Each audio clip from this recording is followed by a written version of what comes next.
Baik, Assalamualaikum warahmatullahi wabarakatuh. Selamat pagi, teman-teman semua. Jadi, kita kembali lagi pada perkuliahan perdagangan internasional.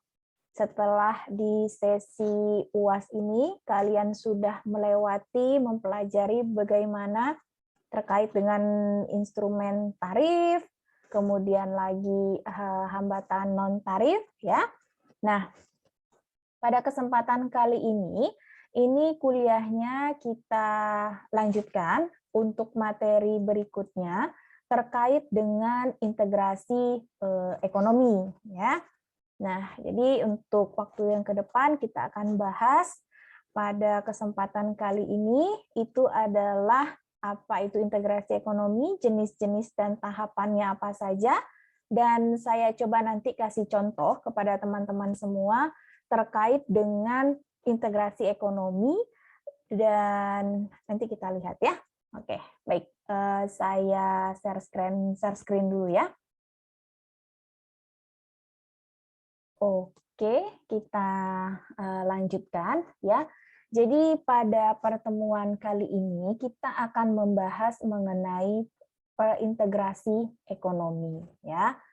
Oke. Nah, awalnya kita pahami dulu bersama sebenarnya apa itu integrasi ekonomi. Nah, kalau kita lihat secara bahasa sederhananya, integrasi ekonomi itu adalah, kalau kita bicara masalah ekonomi ini ya, kawasan yang sudah bebas atau dalam istilahnya walaupun dia belum bebas tapi sudah minimum hambatan-hambatan perdagangan sehingga perdagangan itu bisa terjadi secara bebas. Nah, minimalnya itu tahapannya, tingkatannya seperti apa? Nah, ada 5 tingkatan. Yang pertama itu adalah yang disebut sebagai PTA, Preferential Trade Agreements. Nah, yang kedua, Free Trade Area, 3 Custom Union, Common Market, dan yang terakhir adalah Economic Union. Jadi yang PTA ini itu adalah level yang paling rendah dari tingkat integrasi ekonomi. Yang paling tingginya itu adalah Economic Union. Nah, kita lihat satu-satu ya. Apa sebenarnya PTA itu? Nah, kalau bisa kalian lihat di sini, jadi PTA, Preferential Trade Agreement, di mana antar negara itu sepakat menurunkan hambatan perdagangan. Dan ada pembedaan perilaku kepada negara yang bukan anggota.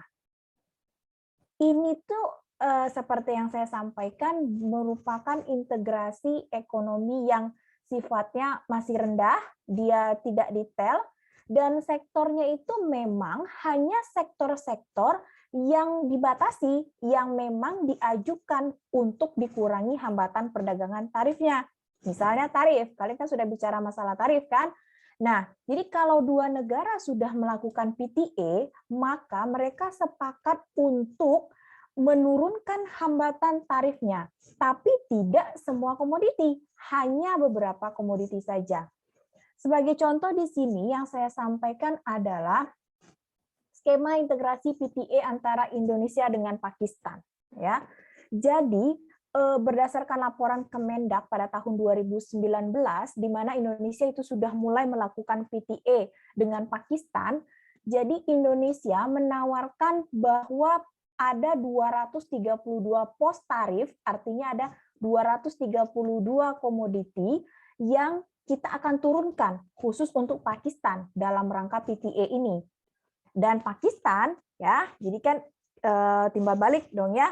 Jadi ketika kita memberikan penurunan tarif, kita harapannya juga bahwa nanti Pakistan akan menurunkan tarif untuk komoditi kita. Nah, Pakistan menawarkan akses penurunan tarif sebanyak 313 pos tarif untuk Indonesia. Nah, dalam perdagangan antara Indonesia dengan Pakistan, itu tuh pos tarifnya ribuan. Kalau kalian kan sudah belajar bagaimana mendownload data di WITS di TrapMap, ya enggak? Nah, itu kan ketika HS-nya adalah 6 digit, ribuan sekali pos tarifnya, ribuan jenis komoditinya yang benar-benar rigid. Nah, itu hanya 200-an ya yang disepakati karena ini adalah PTA, itu saja dulu ya. Ini merupakan biasanya adalah tahapan awal dalam rangka integrasi ekonomi. Kemudian yang kedua FTA. Nah, ASEAN contohnya ya. Nah, ASEAN kalau di ASEAN yang sifatnya adalah FTA, Free Trade Area, ini semua hambatan perdagangan tarif maupun non tarif antar negara anggota full hilang semuanya ya. Ingat ya, tarif maupun non tarif. Namun ya, kebijakan tarif terhadap negara non anggota itu diserahkan pada masing-masing. Jadi walaupun Indonesia tergabung dengan ASEAN, tapi ya ketika Indonesia melakukan PTA dengan Pakistan seperti yang saya contohkan tadi, ya kita punya kebijakan sendiri dan itu diizinkan walaupun kita sudah bergabung dengan FTA, ya. Nah, kalau di FTA ini, ya, yang di FTA ini mobilitas faktor produksi itu masih terbatas, ya. Jadi masih terbatas lah. Nah, tapi ya ketika FTA ini sudah masuk ke MEA, Masyarakat Ekonomi ASEAN, ya, di next step-nya itu sudah ada tidak ada lagi pembatasan mobilitas faktor produksi.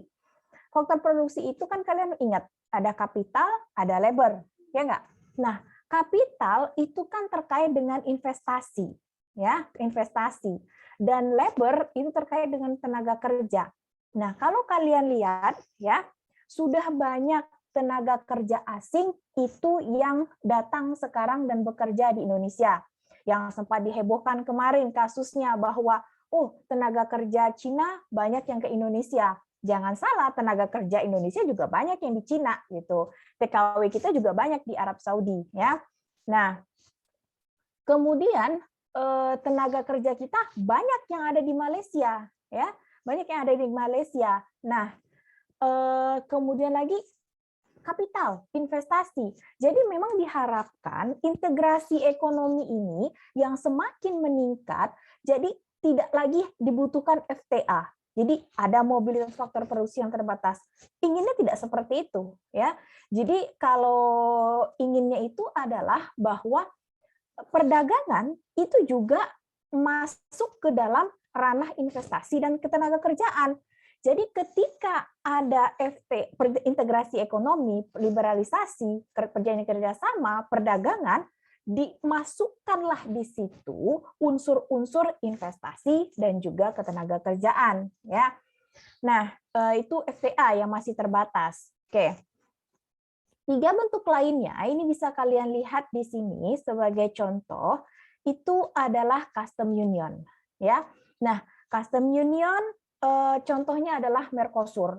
Mercosur ini itu Indonesia sudah mulai melakukan inisiasi kerjasama dengan Mercosur, dengan Amerika Selatan, ya, dengan Amerika Selatan untuk kerjasama perdagangan. Nah, kalau di custom union, ya, itu penyeragaman kebijakan perdagangan terhadap negara non anggota itu sifatnya adalah kesamaan dari foreign trade-nya. Tarif itu sama terhadap non anggota ya sama gitu. Walaupun mobilitas faktor produksinya masih terbatas. Nah, kalau dua yang sebelumnya antara PTA sama FTA itu tarif terhadap non anggota beda, tapi kalau di custom union itu sudah sama, ya. Nah, walaupun di custom union tadi yang saya sebutkan memang mobilitas faktor produksinya masih terbatas. Nah, bagaimana dengan custom market? EU contohnya, European Union. Ya, semuanya sudah free, ya, sudah free kalau sudah kita bicaranya EU ya free gitu. Tidak ada hambatan perdagangan, tidak ada hambatan untuk investasi, untuk bekerja ya nggak masalah, ya. Jadi mau pindah dari Belanda ke Jerman ya juga tidak ada masalah gitu ya. Yaitu custom market. Yang terakhir adalah economy union. Nah, ini yang tingkat integrasi memang yang levelnya paling tinggi ya. Jadi kalau sudah kita bicara masalah economic union ya, berarti itu sudah ada harmonisasi atau penyeragaman kebijakan bukan cuma perdagangan ya, tapi sudah include di dalamnya itu adalah moneter dan fiskal, ya. Tapi masih dalam negara anggota. Dan mereka itu punya satu lembaga, ya, yang memang tugasnya untuk menentukan kebijakan ekonomi. Contohnya adalah tadi Eropa itu dengan ibu kotanya ya itu di Brussels yang Economic Union. Oke. Nah, ini saya coba ambil dari websitenya Kementerian Perdagangan. Nah, ini adalah rekapitulasi ya. Rekapitulasi perjanjian kerjasama Indonesia. Oke, pada tahun 2019. Oke. Kita perhatikan di sini ya, di gambar yang di sebelah kiri ya.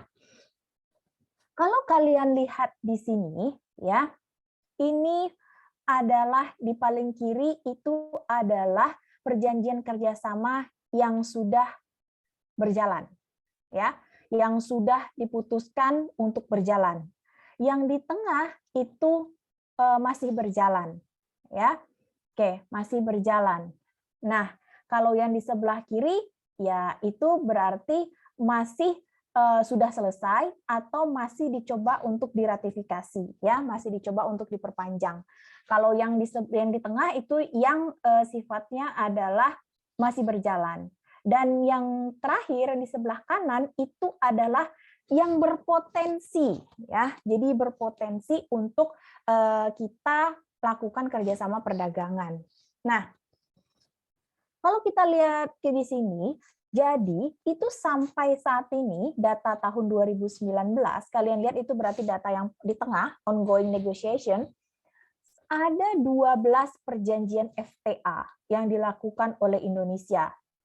Ya, EU-CEPA, Indonesia European Union, ya, Indonesia Korea, Turki, Tunisia, Pakistan, Bangladesh, dan seterusnya sampai ASEAN India, ASEAN, Australia, New Zealand, ANZFTA. Nah, ya, saat ini memang Indonesia itu sedang gencar-gencarnya, tapi saya rasa bukan hanya Indonesia ya yang memang sedang gencar-gencarnya melakukan perjanjian kerjasama. Di era globalisasi dan liberalisasi seperti ini, memang pekerja sama dengan negara lain itu tidak bisa dihindarkan.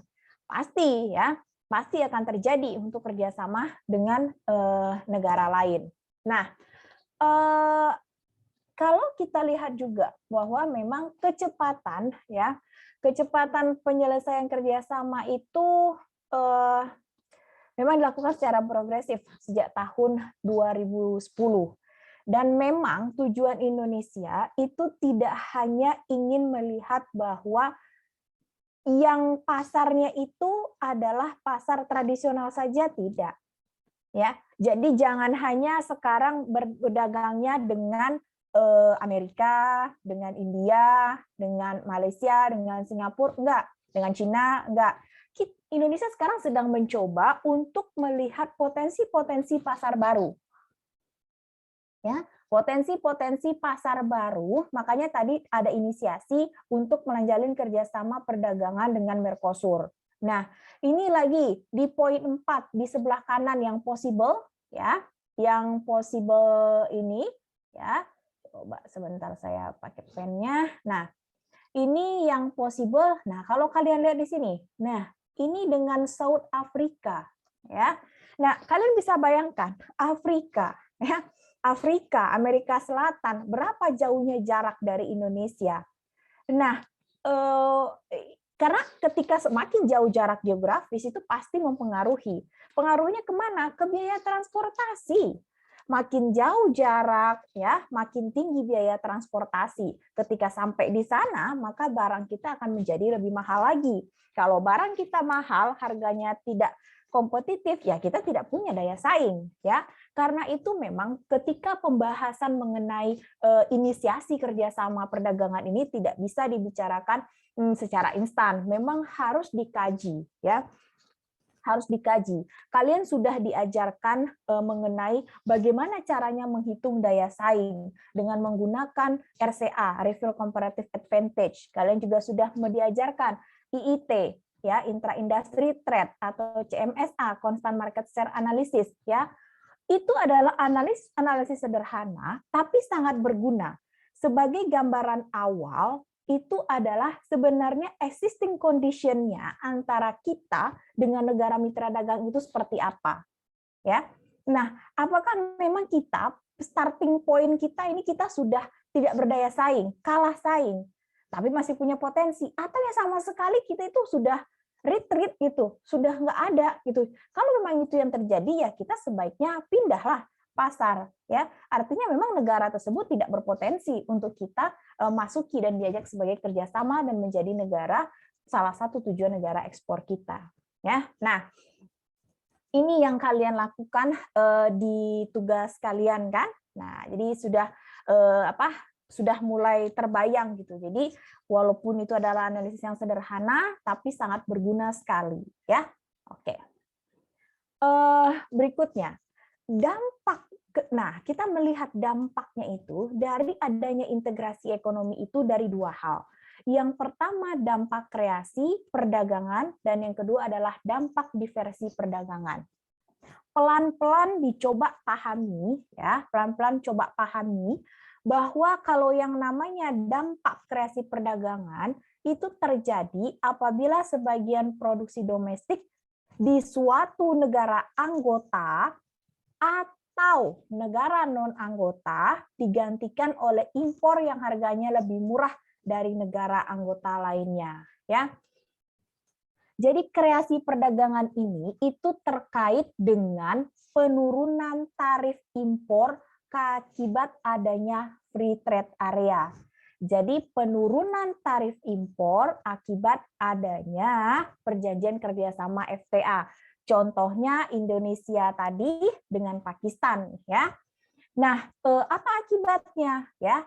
Ketika di bab 8 kan kalian sudah belajar tuh bagaimana dampak tarif terhadap perdagangan, ya. Kalau tarif impor diturunkan, maka harganya menjadi lebih murah, ya. Harga luar negeri menjadi lebih murah sehingga banjir imporlah di pasar domestik, ya. Jadi kreasi perdagangan itu sekali lagi saya ulangi adalah penurunan tarif impor akibat adanya perjanjian kerjasama FTA. Akibatnya apa? Impor naik, ya. Kalau impor naik, ya, supply di domestik seperti apa? Supply-nya ya turun. Supply di domestik meningkat, harganya turun, ya. Nah, apa yang terjadi? Surplus konsumen meningkat karena konsumen itu memiliki daya beli yang lebih tinggi, membeli harga barang yang murah. Tapi apa yang terjadi dengan produsen domestik? Mereka akan kewalahan kalau mereka tidak bisa menyaingi harga dari produk impor. Nah, gitu kan? Nah, oke. Bagi pemerintah apa akibatnya? Loh, sebelumnya itu kan pemerintah punya pemasukan dari tarif impor, ya nggak? Nah, kalau sudah ada kerjasama perdagangan FTA, tarifnya kan nggak ada lagi tuh. Nah, itu kan menjadi pengurang bagi penerimaan pemerintah. Oke, kebayang ya. Jadi pelan-pelan aja dulu, pelan-pelan dulu untuk memahaminya. Supaya lebih jelas kita cek grafiknya ya. Oke. Kita cek grafiknya. Saya coba ya pakai pen yang warnanya agak beda. Oke ya. Nah, ini grafik itu untuk memperlihatkan bagaimana dampaknya kreasi perdagangan. Ya. Kreasi perdagangan. Nah, kalau kalian lihat di sini itu adalah sebelum dibentuknya perserikatan pabeanan, ya, harga itu adalah $2. Oke, ya, oke, ini adalah demand supply ya, demand supply untuk komoditi X ya di negara 2. Oke, paham? Nah, ketika harganya $2, ya, harganya $2, oke. Kalian lihat di sini. Oke, konsumsinya ya, konsumsinya itu kalian lihat perpotongannya dengan ini. Kelihatan kan ya? Gambar saya dotnya ya, yang saya berikan dot ya. Oke, itu adalah 50. Nah, Konsumsi kan berkaitan dengan demand ya, kurva permintaan. Supply-nya gimana? Supply-nya itu adalah 20. Permintaan domestik 50. Supply di domestik hanya sanggup memenuhi 20. Sisanya impor lah. Ya, 50 kurang 20 impor sebesar 30. Nah, berapa pendapatan tarif yang diperoleh oleh pemerintah? Kan gitu. Ya, pendapatan tarif yang diperoleh oleh pemerintah itu adalah sebesar MJHN. Nah, ini. Oke. MJHN. Oke, ya, segi 4 yang di tengah ini. Nah, negara 2 ini ya, negara 2 ini itu tidak mengimpor X dari negara 3 karena terkena tarif. Ya, karena dia kan bukan anggota negara 3 ini. Sehingga harga komoditi X dari negara 3 itu akan melampaui $2 per unit. Oke? Ya. Jadi negara 2 dia tidak melakukan perjanjian kerjasama dengan negara 3. Artinya kalau negara 3 mau memasukkan, mengekspor barangnya ke negara 2, kena tarif dia. Harganya lebih mahal daripada $2. Nah, karena negara 2 ini bekerja sama dengan negara 1, maka dia akan mengimpor dari negara 1. Karena dia bekerja sama, maka apa tadi? Tarifnya turun. Ya, tarifnya turun. Kita misalkan turunnya tarif itu sampai menjadikan harganya itu adalah sekarang di $1.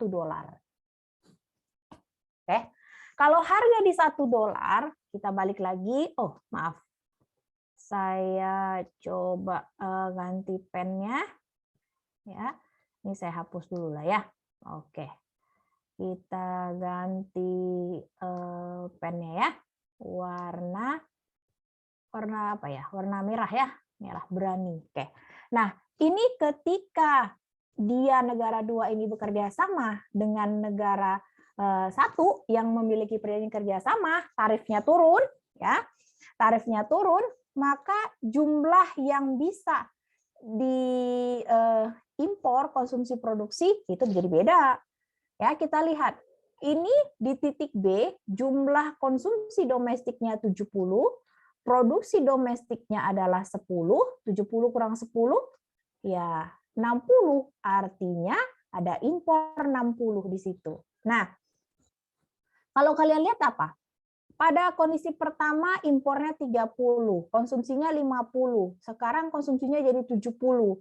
Produksinya turun, konsumsinya meningkat 50 ke 70, konsumsi meningkat. Produksi domestik dari 20 ke 10 turun, impornya juga meningkat. Ya. Oke.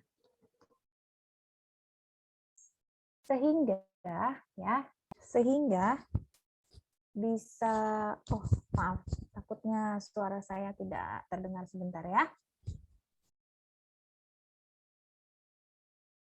Baik, saya lanjutkan ya. Oke, jadi sehingga pendapatan tarif bagi pemerintah negara 2 itu kan hilang tadi ya, karena dia sudah tidak memberlakukan tarif lagi. Namun kesejahteraan konsumennya meningkat, ya. Kesejahteraan konsumennya meningkat, ya. Kita lihat di sini bahwa terjadi peningkatan jumlah konsumsi, ya. Nah, kalau kita lihat ya secara grafisnya, oke. Itu dapat kita lihat bahwa ini saya hapus dulu ya. Saya hapus dulu semua ya. Nah, karena kita akan menggambarkan sebenarnya jadi kan kalau di sini dilihat bahwa konsumen untung, dia menerima harga yang lebih rendah sehingga konsumsinya meningkat. Sementara produsen itu jadi rugi karena dia tidak bisa bersaing, ya, tidak bisa bersaing sehingga jumlah yang membeli barang dia semakin sedikit, maka produksinya turun. Nah, artinya memang terjadi transfer dari produsen, keuntungan produsen itu ditransfer menjadi keuntungan bagi si konsumen domestik, ya. Nah, di sini itu dinamakan sebagai bidang AGCJ. Nah, ya, kita lihat nih bidangnya ya. Oke, ya. Nah, pada waktu harganya adalah $2, oke, ini adalah surplus konsumen. Oke, ya, ini adalah surplus konsumen ya. Ini ya. Oke, saya gambarkan di sini. Ini adalah surplus konsumen ya. Ingat bahwa surplus konsumen itu adalah daerah di bawah demand di atas harga. Nah, kemudian surplus produsennya ya itu adalah daerah di bawah harga dan di atas kurva supply. Oke. Ya. Nah, itu dia. Kemudian ketika dilakukan kerjasama dan tarif itu turun, oke, kita ganti warnanya, maka surplus konsumennya itu kan bertambah nih. Kalian lihat nih. Oke, ini adalah surplus konsumennya. Oke. Nah, sementara surplus produsennya itu berkurang. Oke. Nah, hanya segini surplus produsennya. Oke. Nah, ya. Oke. Nah, daerah ya, kalau kita lihat di sini ya, daerah yang berbentuk trapesium ini, oke, daerah yang bentuk trapesium ini ya, saya coba arsir, oke. Nah, daerah terbentuk trapesium ini itu adalah keuntungan dari adanya kerjasama tadi, perdagangan. Nah, yang ditransfer menjadi keuntungan konsumen domestik itu adalah bidang AGCJ ya. AGCJ ini. Nah, ini dia ya. Oke. Nah, ini dia. Oke, ya. Jadi berbentuk trapesium ini, saya ulangi lagi. Ini berbentuk trapesium. Ya. Oh, maaf, ini bukan bentuk trapesium ya, jajar genjang. Aduh, ya, berbentuk jajar genjang ya, berbentuk jajar genjang ini ya, yang bagian ini adalah yang ditransfer menjadi keuntungan konsumen domestik ya. Nah, ya, keuntungan keseluruhannya itu dilihat dari segitiga yang kecil di kanan kiri ini. Ya, kita pakai warna kuning lah ya. Yaitu ini, oh malah nggak kelihatan ya, CJM ya. Oke, dan yang di sebelah sini. Oke. Ya. Oke. Ini dia. Oke. Nah, yang MJHN ini kan jadi berkurang, jadi tidak ada, jadi hilang pendapatan dari tarif bagi negara. Oke ya. Jadi ingat ya, saya ulangi lagi sebelum kita melangkah ke diversi perdagangan. Kreasi perdagangan itu ya keuntungan ya karena adanya penurunan tarif akibat adanya perjanjian kerjasama FTA sehingga meningkatkan impor, harga di domestik turun, surplus konsumen meningkat, surplus produsen turun, pendapatan pemerintah dari tarif impor itu berkurang atau bahkan hilang. Ya, oke. Nah, selanjutnya ini adalah diversi dampak dari diversi perdagangan dari Persekutuan Pabean.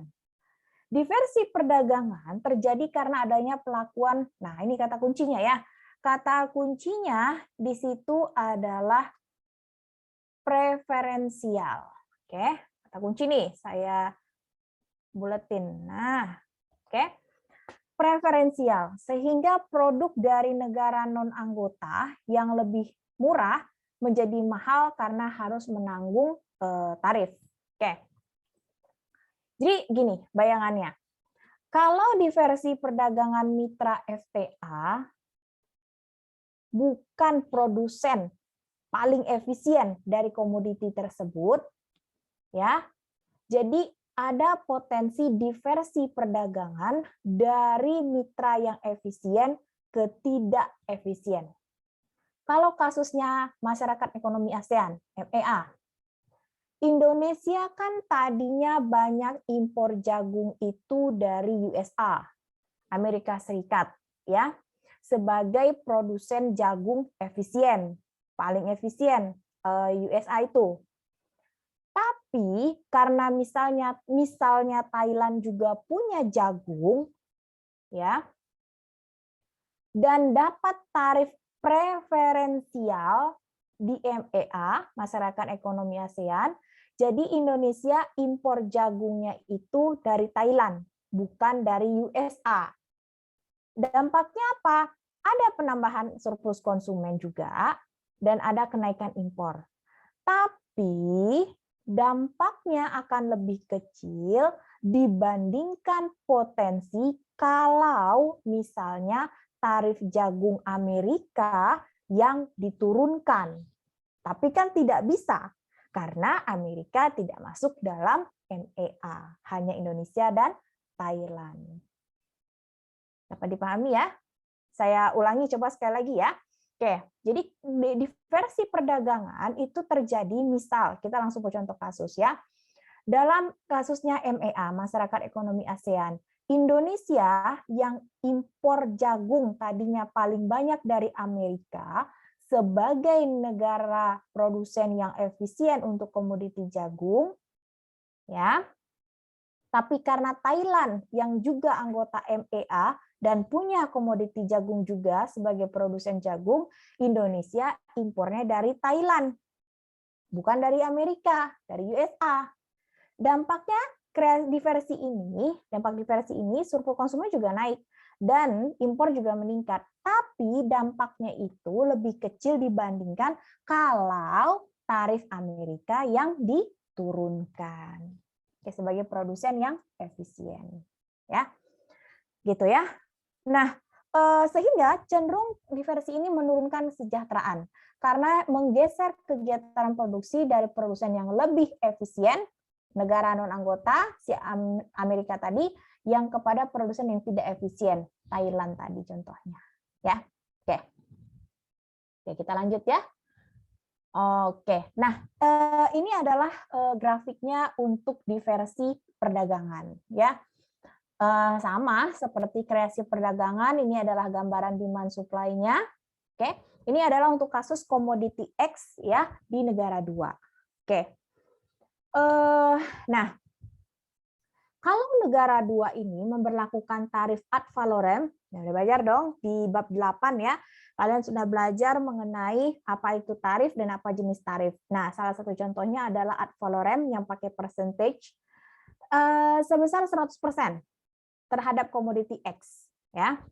Terhadap komoditi X, ya, maka dia akan mengimpor sebanyak 30 X, atau kita lihat di sini itu adalah GH. Ya, pada PX $2 dari negara 1. Oke, ya. Setelah dia bekerja sama dengan negara 3, oke. Ya. Jadi sebentar ya, saya coba gambarkan. Oke. Oh, jangan kuning kali ya, merah ya. Oke, ya. Nah, jika negara 2 memberlakukan tarif ad valorem, maka dia dengan PX-nya 2, oke, PX-nya 2, maka dia akan mengkonsumsi 50 di sini, ya, dan dia hanya memproduksi 20, maka impornya adalah 30. Oke. Nah, setelah bekerja sama dengan negara 3, ya, maka negara 2 ini akan mengimpor sebesar 45, ya. PX-nya 1,5. Oke, pada PX 1,5 ini dia. Ya. Oke. Nah, 60 konsumsi domestik, produksi 15. Maka impornya adalah 45. Nah, kalian lihat di sini ya. Ini naik. Ini turun. Kan gitu? Ya, naik, yang satu naik, yang satu turun. Oke ya. Nah, peningkatan kesejahteraan bagi negara 2 itu yang bersumber dari kreasi perdagangan murni itu setelah kalian menggambarkan tadi surplus konsumen dan produsennya, itu adalah daerah yang ini. Segitiga ini. Oke. Nah, hitung luas segitiga ini, 20 kurangi 15, setengah kali alas kali tinggi, kan? 20 kurang 15 kali setengah kali 2 minus 1,5 kali setengah, ya. Nah, jumlah kedua luas segitiga kecil-kecil ini kanan kiri, itulah yang menunjukkan peningkatan kesejahteraan dari kreasi perdagangan murni. Nah, tapi ya kerugian kesejahteraannya lebih tinggi lagi. Kerugian kesejahteraan lebih tinggi lagi itu adalah yang ini. M, N, H aksen, J aksen. Ya, ini dia. Ini adalah kerugiannya. Sebanyak $15. Jadi adanya diversi perdagangan itu mengakibatkan kerugian neto sebesar $15 dikurangi $3,75 yaitu $11,25. Ya. Itu ke diversi perdagangan.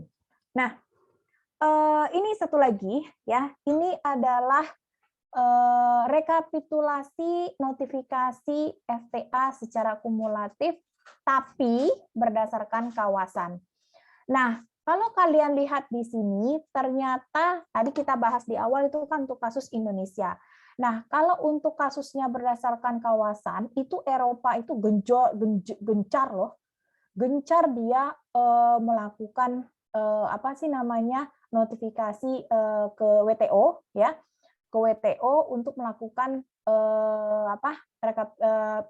perjanjian kerjasama FTA ya. Nah, kenapa? Karena memang keuntungan-keuntungan yang ditawarkan oleh FTA itu menjadi insentif ya bagi negara untuk melakukan inisiasi kerjasama. Oke, karena itu semua negara ingin melakukan yang namanya FTA. Ya, contoh sederhananya apa? Tarif aja tadi, ya. Tarif aja dia semakin berkurang, ya. Oke, baik. Baiklah.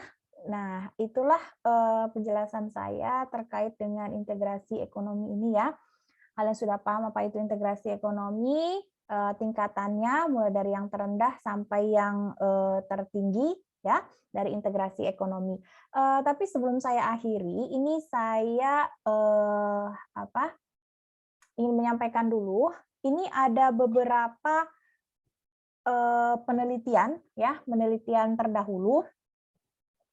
Ini saya ambil dari penelitiannya kakak kelas kalian ya. Dia meneliti mengenai bagaimana dampak masyarakat ekonomi ASEAN MEA tadi yang kita bahas terhadap efek kreasi dan diversi perdagangan khusus untuk kopi Indonesia. Nah, basic teorinya ini adalah dia pakai teori integrasi ekonomi. Nah, yang sudah kalian pelajari ya dari PTA, FTA, Custom Union, Common Market. Nah, bagaimana cara dia menghitung dari efek diversi sama efek kreasi ini? Dia menggunakan ini, model regresi. Ya, model regresi. Oke, model regresi. Dan dia menghitung bahwa ini pengertiannya menurut dia. Kreasi terjadi jika, ya kita bisa lihat di sini, oke, B7, dummy. Ya, MEA-nya dibuat dummy sama penelitinya. Dibuat dummy, B7-nya itu lebih dari 0, B8, oke, juga kurang dari 0, dummy-nya itu, ya, itu maka terjadi efek kreasi atau efek diversi, ya, oke. Yang kedua ini juga mengenai kreasi perdagangan dan diversi perdagangan. Ini kalau ini adalah mahasiswa pasca sarjana, ingat yang dia pakai juga adalah teori tingkatan integrasi ekonomi, dan ini adalah kurva kreasi perdagangan tadi dari buku Salvatore yang sama-sama kita pelajari ya. Oke, nanti kan kalian kalau ingin tahu lebih lanjut bisa cek di repositori PB ya. Oke. Nah, kemudian yang ini ya. Ini saya sampaikan ya, yang baru yang sedang sebenarnya ya, yang sedang dilakukan. Penelitian ini ya mengenai kinerja perdagangan PTA ya, PTA Indonesia dengan negara-negara CARICOM. ya dalam rangka pengembangan pasar bagi ekspor produk Indonesia. Oke. Nah, ini saya sama Bu Wit. Nah, ya, sama Bu Wit, kalian pasti tahu Bu Wit, sama Mbak Lea ya, sama Bu Tuti, sama Mas Hotsa, sama Mbak Ica Siti Rizka ya. Nah, jadi kami sedang mencoba untuk menganalisis sebenarnya ya apakah CARICOM negara-negara Karibia ini, CARICOM ini ya, ini adalah negara-negara CARICOM, Bahamas di Kepulauan Karibia ya. Ini dapat menjadi pasar baru bagi Indonesia ya. Nah, nanti kira-kira gambaran tugas kalian kan seperti ini, tapi dibaginya adalah kalian PTA-nya hanya untuk satu negara kan? Satu negara saja, satu negara saja. Oke, satu negara saja. Kalian lihat kondisi makronya seperti apa ya? Seperti apa? Berapa sebenarnya populasi ya? Tentu saja itu kalau populasi, ada populasi berarti ada potensi demand di situ ya, seperti apa?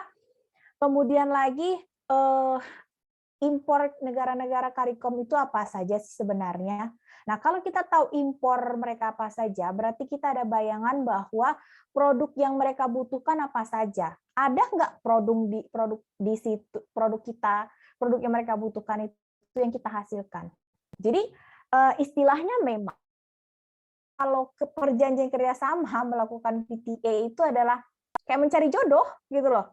Mencari jodoh, mencari matchingnya itu dapat nggak gitu ya, matchingnya nggak, lawan kita butuh apa ya, kita punya apa, take and give ya. Nah gitu kurang lebih ya. Nah ini beberapa hal yang kami temukan bahwa ini adalah beberapa produk yang memang bisa ditawarkan karena memang produk ini itu unggul, yang kita tawarkan tentu saja kita yang punya daya saing dong, kita produksinya bagus ya nggak. Nah ini kita lihat bahwa ini hanya gambaran kinerja perdagangannya saja. Oke. Nah, ini adalah beberapa tujuan dari penelitian ini. Nah, metode yang gunakan. Lihat, metodenya apa? Yang kalian tahu semua kan? RCA, EPD, ya, X model, ya enggak? Ya. TCI, ya. Nah, ini adalah metode yang kalian gunakan, yang itu saya bilang tadi, itu sangat berguna gitu loh. Oke, nah karena ini adalah, sekarang kita lakukan simulasi. Sebenarnya ini yang lebih dalam lagi, nanti di berikutnya akan kita pelajari metodenya, tapi secara gambaran umum saja. Jadi memang kan simulasinya itu adalah patokannya pasti tarif kalau PTA, ya enggak? Ya, ini tarifnya diturunkan, apakah nggak langsung 100% dong, apakah 50 dulu, 20 dulu, 80 dulu, 100%, bagaimana sih dampaknya. Nah, ini adalah secara ringkas saja, ini adalah gambaran daya saing ya dari komoditi yang kita andalkan dan kita ajukan ke negara CARICOM. Ini adalah yang bisa kita ekspor dan mohon diturunkan tarifnya, kan gitu ya. Nah, kemudian kita juga menganalisis, seperti kita tahu bahwa memang tidak hanya masalah tarif kan, hambatan perdagangan itu. Jadi walaupun kita tadi sudah minta penurunan tarif, tapi bagaimana dengan non tarifnya? Kita coba identifikasi. Sebenarnya hambatan non tarif ini salah satu contoh saja dari komoditi terpilih ya, yaitu apa namanya? Ini adalah spesies rempah-rempah ya. Nah, dilihat bahwa terbaik seperti penyebabnya adalah SPS pasti ya, sanitari dan fitosanitari. Oke. Ya. Nah, ini ya lebih detail lagi, oke. Terkait dengan labeling ya, sertifikasi, oke. Nah, itulah hambatan-hambatan non tarif yang berlaku. Oke, nah ini kemudian kita ketahui untuk daya saing kita sendiri dan siapa pesaing. Ingat kan waktu untuk tugas kan diharapkan nanti ada pesaing kan? Pesaing kita siapa aja sih di situ? Nah, pesaing kita itu adalah kita di nomor 2 nih. Kita tuh menguasai 22%. Pesaing kita adalah Dominika, ya.